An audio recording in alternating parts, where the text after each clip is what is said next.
'cause it's Kubrick's universe. Open the podcast doors, Hal.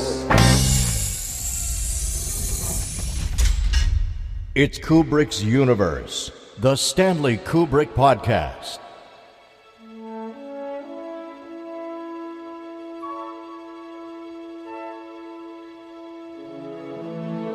Hey, you guys and gals, children of all ages.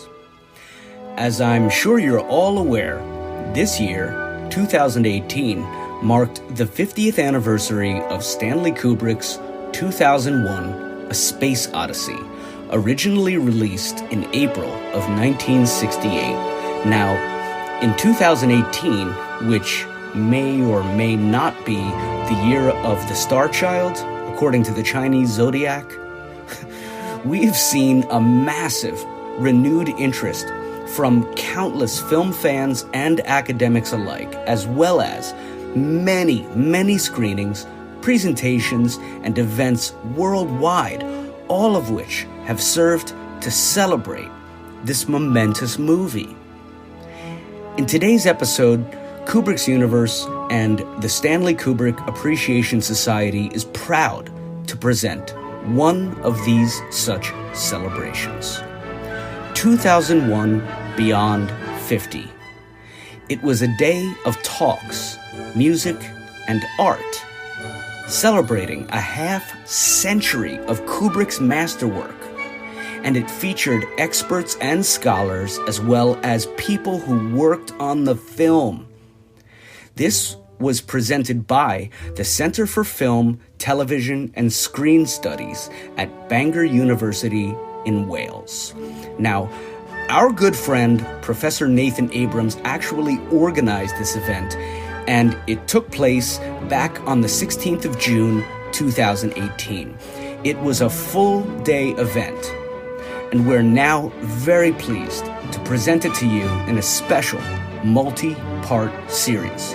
So, here's part one, with a brief introduction by event organizer Nathan Abrams, and it's followed by an introduction to 2001 by Piers Bizony, who is, of course, author of the indispensable books 2001, Filming the Future, and Toshin's The Making of Stanley Kubrick's 2001, A Space Odyssey. So without further ado, here we go. Welcome to Bangor. It's great to see so many of you here. I'm Nathan Abrams. I'm the wedding planner for today. I'm going to herd this event. It's a pleasure to be having this today. I think this is the only event of its kind being held in the UK. I'm not to say there aren't other events celebrating 2001 but in the UK, but there's been stuff at Cannes and in Frankfurt. And it's fantastic that so many of you have come today, and also that we've got our esteemed guests, some of whom worked with Stanley and on the film, to talk about their experiences, which will happen at 7:30 this evening. So we'll stick to the running order. So for the first half an hour will be myself, and then Piers Bizony is going to introduce the day. 2:30, we're going to have a panel of experts talking about the film from kind of a non-film perspective. I mean, one of the things that fascinates me about 2001, it isn't just a revolutionary film in terms of science fiction and film, but many people have seen this film and it's influenced perhaps their disciplines. So we've got a variety of disciplines represented in psychology, artificial intelligence, computer science, evolutionary biology, philosophy and religion, mental health and psychiatry, and to give you a kind of range of perspectives from outside the discipline. Then at 4:30 we'll have 3 film experts talking about the film. And again, this is going to be quite informal. I don't envisage this, so I look at the academics here, as an academic conference. In Welsh they kept calling this a cynhadledd. I was like, nah, digwyddiad, it's an event, not a conference. So we'll try to keep this informal and leave plenty of time for questions. 5:30, I'll have to take you all upstairs to PJ Hall in the old building for our concert. And then we'll come back down for supper. 7:30, we'll be back in here with our panel of people who worked on the film and with Stanley. and then we'll show a film which will be introduced by Jan at 9 o'clock this evening. Again, thank you very much for coming. Thank you to guests for coming. Thank you for those agreeing to speak. And I'm going to hand over to Piers. Hello, everybody. Nice to be here, as a certain bureaucrat said as he arrived on the moon in the movie. Has everyone here in the room, I assume you've all seen the movie and you're all familiar with it, young and old alike? Okay. Well, we've got a lot of experts who are going to be talking and giving sessions today, a lot of academics. My job, I think, really, is just to introduce the general themes of why this movie is still interesting half a century after it was made. Not only interesting, still culturally and artistically and philosophically important. There are events going on here at Bangor. There's been a special re-release of the film, remastered from original negative components in Cannes. There's a big exhibition going on in Frankfurt. This is one of those movies that refuses just to go into the realms of history and die away and, some old science fiction movie. It is absolutely remarkable how it hasn't... It is absolutely remarkable how it refuses to date, and I'm here to explain a little bit why, and just to get the creative and mental juices flowing for the conversations the rest of the day. Here is Stanley Kubrick, the man who really spearheaded the making of this movie, who decided it should be made. It's Stanley who said, I want to make the proverbial good science fiction movie. Up until when 2001 was made, there hadn't really been a truly great science fiction movie.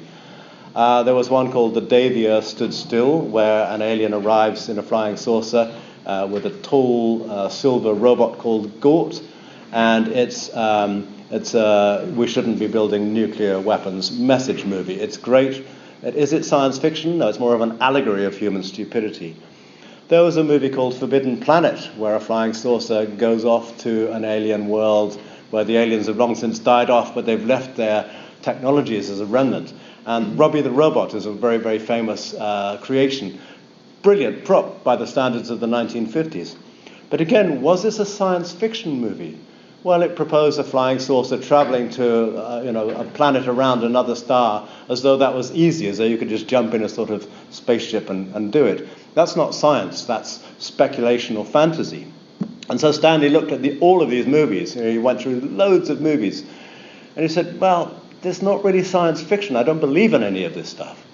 So he was at great pains to make 2001: A Space Odyssey utterly believable.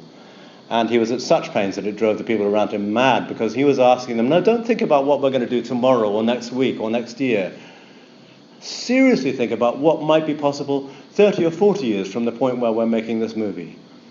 And those efforts were so good that 2001: A Space Odyssey not only has caught up with modern times in many respects have yet to catch up with 2001: A Space Odyssey. Well, first and foremost, the people who love this movie love it because it presents them with profound mysteries and doesn't give them answers.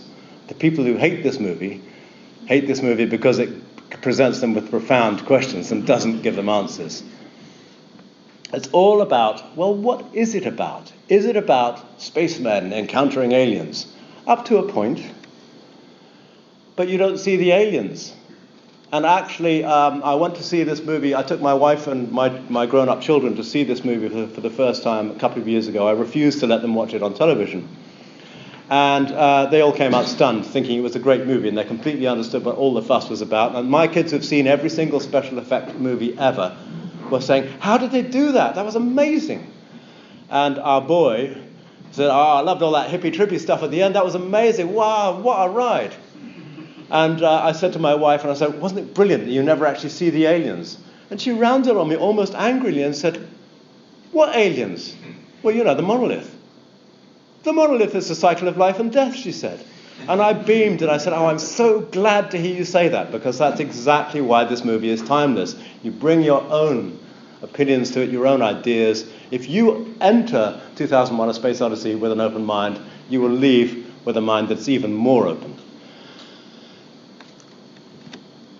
And here is this eternal mystery we have about the unknown. And Olaf Stapleton, the science fiction writer, is particularly good on this. When we confront the unknown, we don't know whether to embrace it or to be afraid of it. And so you see the astronauts in 2001 and the apes in 2001 having this dual relationship with something they don't understand. Is it good? Is it bad? The monoliths tinkering in human destiny. Is it good?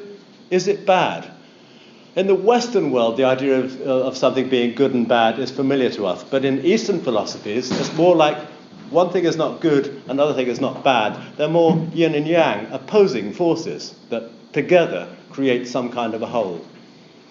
It's fascinating in 2001 that violence plays such a significant role in human progress. Violence also plays a significant role in determining whether it's a human or an artificial intelligence that will proceed to the next step and meet the monolith. So is violence a good thing or a bad thing? Again, the movie doesn't answer that question. Everywhere you go, questions, questions, questions. The question I get asked more often than any other when I lecture on this movie is, yeah, but what did that hotel room at the end mean? What did the baby mean? What does the end of that movie mean? It's really, really great that people come away puzzled, because too many movies just provide everything neatly encapsulated for you, give you all the answers, and the music cues you. At this point you should be feeling fearful, or at this point you should be feeling happy and relieved that the hero and the heroine have got away with it. Even as a kid, and I saw this movie when I was 9 years old, I understood that it was absolutely implacably refusing to step out of the screen, touch me on the shoulder and say, come on, we'll walk you through the plot here. I knew something was amiss with this movie, but I was thrilled. I thought I'd just gone on the world's best fairground ride. My mum and dad came out shaking their heads saying, what was all that about? Did you understand a word of that? What was all that about? And I was kind of embarrassed because I thought it was thrilling, and I was, you know, when you're a kid you're hurt if your parents don't share your enthusiasm. And I almost burst into tears and I said, it wasn't about anything, it was just a thing you watch. 40 years later, I realised I was absolutely right. It's not about something, it's about having the experience of going on that journey. Stanley Kubrick went to a huge effort to create the world's first virtual reality experience. You don't watch the movie, you're immersed in it. You don't watch Dave Bowman go through the Stargate, you see the Stargate from the point of view of someone going through the Stargate. That immersiveness, that shock to the senses, there's no other movie in the late 1960s and even today that remotely compares with the austere quality of this movie, which is that austerity doesn't take any prisoners, it doesn't hold your hand, it just throws you into an utterly alien situation. There's no dialogue, there's 20 minutes of dialogue in a 2.5-hour movie. You know, this was very, very, very challenging kind of deal for people, and yet, because it doesn't provide any of these easy options, that's why, like a pristine work of art, like a painting from the 1400s whose inner clues we're still trying to work out, why it survives, why it stands the test of time. It is just itself. It's not a product of the 1960s counterculture. It's not a response to Vietnam. It's not one of the cycles of kooky movies with Cary Grant and all of these people. It's absolutely just its own thing. It's actually like the Apollo 11 moon landing. The moon landing sprung out of the 1960s as this extraordinary accomplishment, not just in technology, but in management and history and in political will. And we look back on that and we think, oh, that was out of nowhere. And it's sort of also gone back to being out of nowhere. You think, how did that happen? It's fantastic when something bubbles up out of the culture almost as a standalone artifact. And 2001: A Space Odyssey and the real moon landings were standalone artifacts. And we're still, 50 years later, trying to understand both of them. We're trying to understand still what's 2001 about. We're trying to understand still why haven't we gone back to the moon after half a century, even though we've got the technology to do it more cheaply. I think it's magnificent when you have artifacts that create these puzzles, when human beings, almost as if in a trance, create something that is outside themselves. And then that is as close as I think we can get to the sense of awe, if you like, the necessary sense of awe and wonder at something that is above and beyond the ordinary individual human experience. And I think 2001 is a movie that still stimulates awe and wonder for those who are prepared to accept it in the right way. Being in a meditative state of mind while you're watching 2001 is probably a good idea. But suppose you're not a meditative kind of person. Suppose you're more of a hardware geek. Well, I'm both. I'm meditative and a hardware geek. And every time I see this movie, I am absolutely and utterly thrilled by no matter how closely you look at each and every single frame, you see something interesting. The majority of science fiction movies these days, even in big budget, you've got the hero kissing the heroine, you've got some flashing lights, and then everything fades to dark in the background because they want to save money by not showing you anything behind. In 2001, everything is brightly lit, everything is clearly visible, and everything is utterly convincing. And that takes you on this compelling notion of, all right, it's just a movie, but that spaceship discovery, in some alternative world, it's sort of out there somewhere. It's so real, it must exist. And that, too, is one of the astonishing aspects of this movie, that it was physical. You don't look at it and say, oh, that's obviously a computer-generated special effect. So there's always some part of you where your belief is not entirely suspended. In 2001, you always feel, and you know, because there were no computer effects in those days, you know that what you're looking at must have been in front of the camera.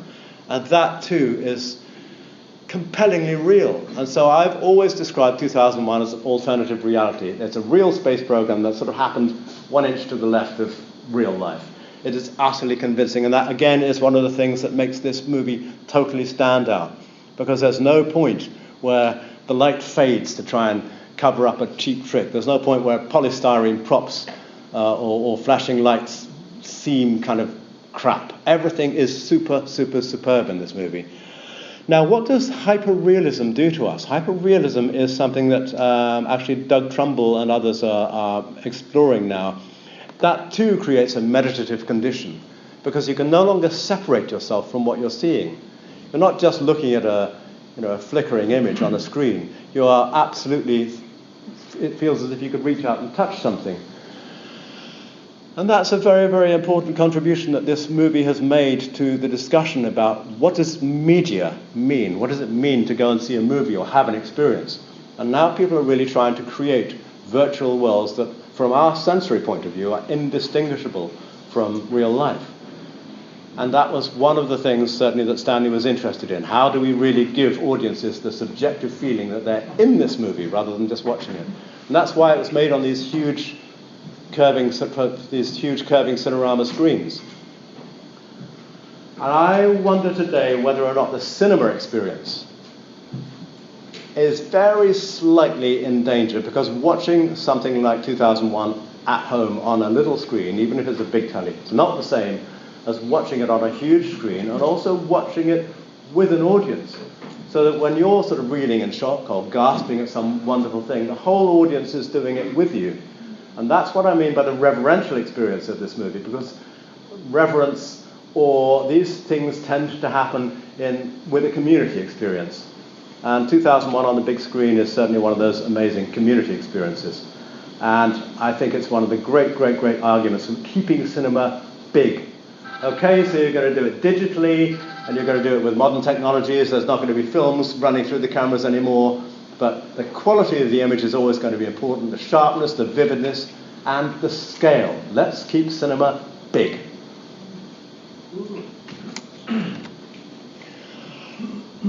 Technology. What do we see here? We see a guy in a spacesuit. Everything is absolutely technically sensible here. You see the ribbing that around the spacesuit. When Stanley was making this movie, American astronauts were making the first spacewalks, and their suits were swelling up because they were like the Michelin Man, because in the vacuum of space you put air inside the suits. They thought they'd solved that problem, they hadn't. The first American spacewalker, Ed White, nearly couldn't get back into his spaceship. Meanwhile, on the other side of the Cold War divide, Alexei Leonov nearly died not being able to get back into his spaceship. And he actually had to undo a bit of his suit and let some air out, which was dangerous in itself, in order to make his suit small enough that he could climb back inside. Well, Harry Langer and Tony Masters and all the production designers working on the spacesuits, they'd got that problem figured. You see these ribs around the ribs around the arm, and the whole suits are ribbed here.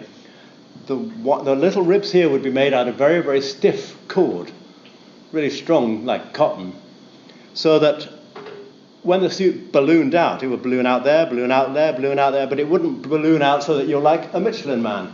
It's called the constant volume principle. That's just one tiny, tiny, tiny detail among thousands of details in 2001 that they got absolutely right.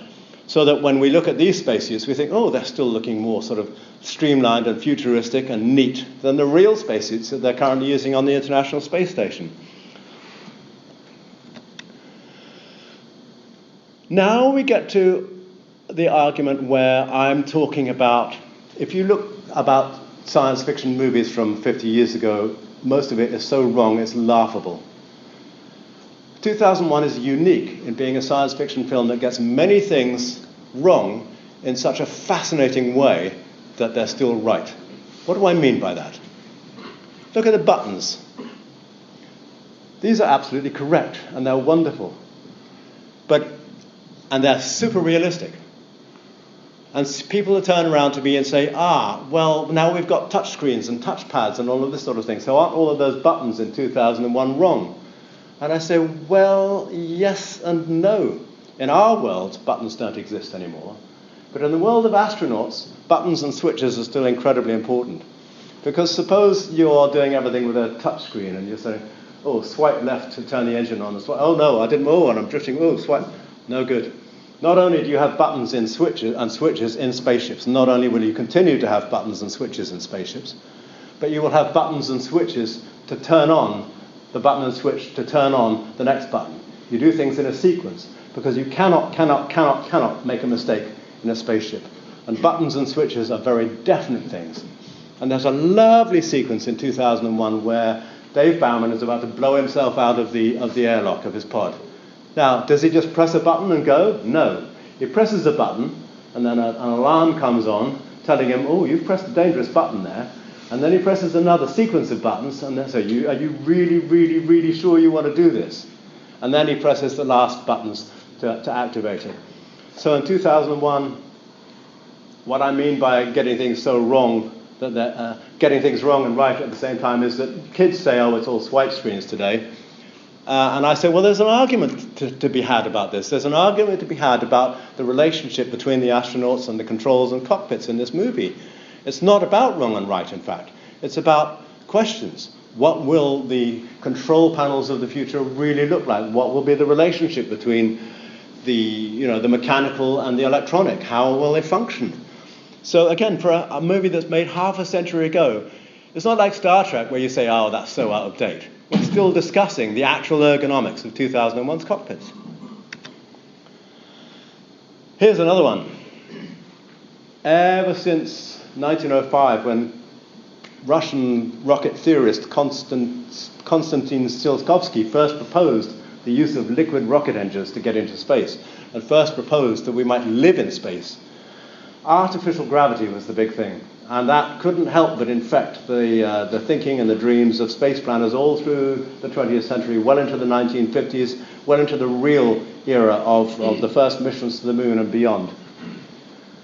So then it turned out, when we built the real International Space Station, that zero gravity, or microgravity as it's technically properly known, is actually the thing you want to study. You actually want to exploit that, so that you can analyze and investigate the way materials behave in, let's call it for the sake of convenience, zero gravity.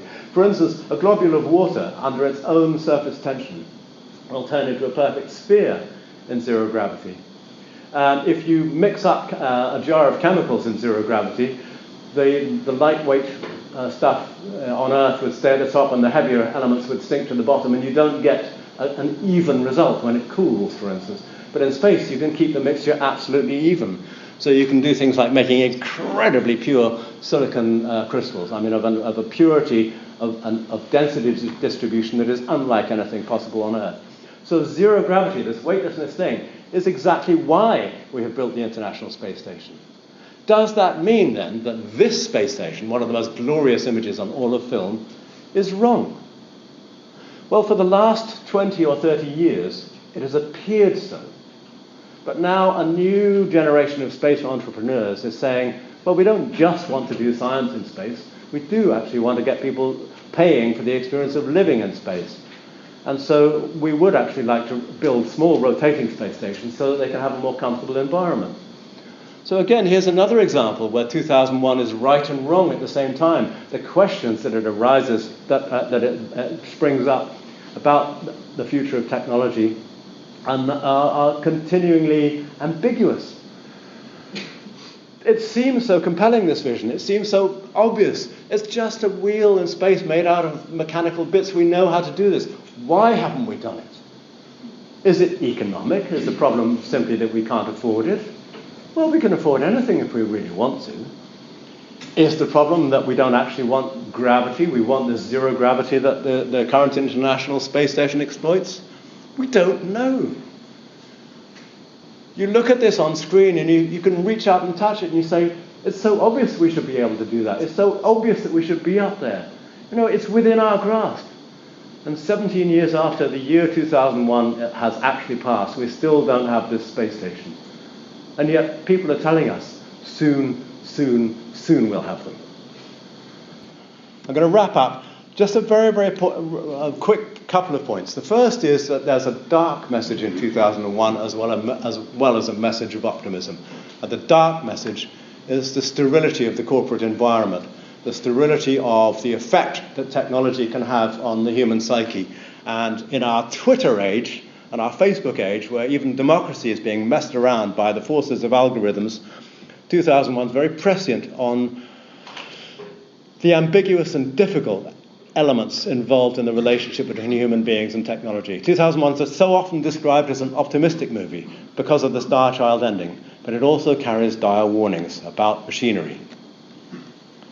But primarily, if I had to say in one sentence what 2001 is about, I'd say it's about evolution.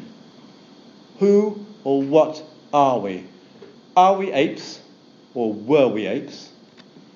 Are we humans, or are we animals? And in the future, will we be humans, or will we be machines, or will we be both, or neither? Is a machine biological? Well, Richard Dawkins, the famous biologist, says, if you went to a planet and you found a cogwheel on the planet, and that was all you found, you would have to say life was here.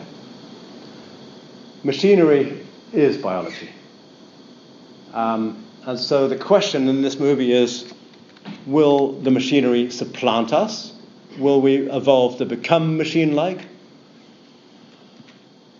Or will there be some kind of a battle, a sort of a cultural battle between AI and human beings? Elon Musk, no stranger to technology, he's building rockets that actually work. He's a stunning guy.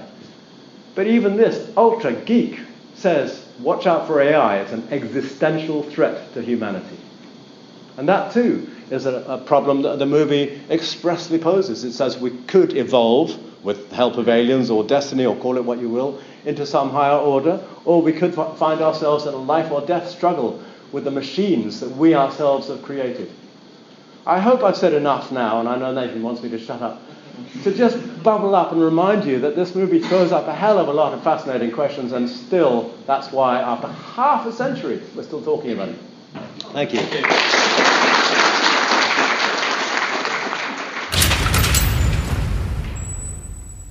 Yeah, that's pretty cool.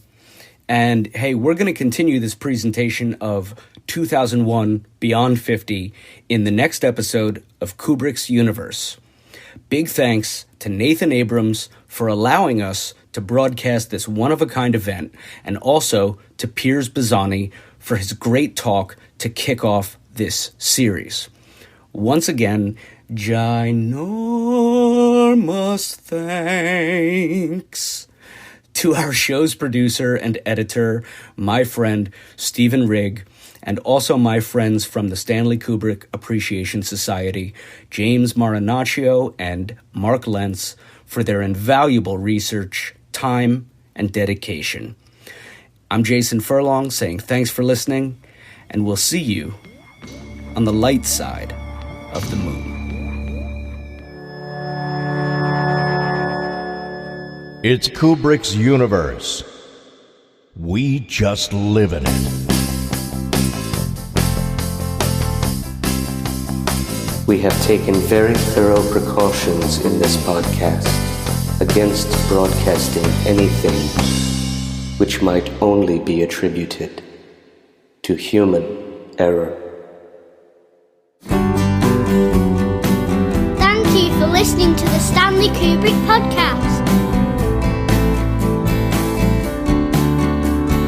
Come back soon.